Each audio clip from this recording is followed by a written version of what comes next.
Dyma bai to yn y goer.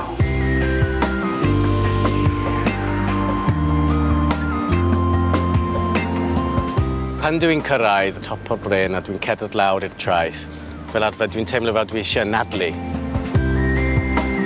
Pan ti'n dod fan hyn, mae'n teimlo fel ti'n gallu glanhau dy hunain.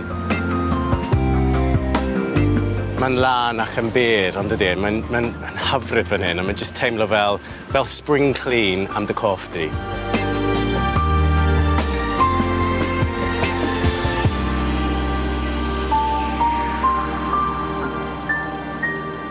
Nes I dewis Torbay yn un o fe tri lle fi, achos dyna ble mae pethau pwysig yn fy mywyd I nawr, dyna ble mae lot o nhw wedi dechrau a wedi cael eu datblygu. Dyna ble ces I un o dates cynnar fi gyda fy ngwraig I. Dyna ble nes I cwmpo mewn cariad a Chymru, a bod yn onest. Ces I fy magu yn Essex, wrth gwrs, a cafodd fy ngwraig I ei magu yn Hendy, yng Nghymru. Do'n I ddim wedi clywed amdano Cymraeg cyn o'n I cwrdd Berliner.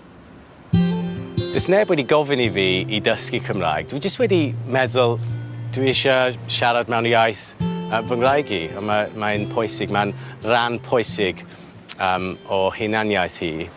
Felly do'n i'n meddwl mae'n pwysig bod fi yn dysgu'r iaith hefyd.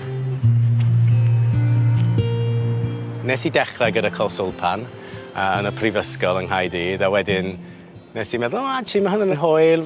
So nes I dysgu y cwrs nesaf, wedyn blwyddyn ar ôl 5 mlynedd, dwi'n meddwl, 5 mlynedd dysgu Cymraeg, a wedyn, wel, ro'n i'n iawn, ro'n I gallu siarad gyda plant. A wedyn mae plant yn dechrau mynd yn well, a roedden nhw helpu fi dysgu mwy ar ôl hynna.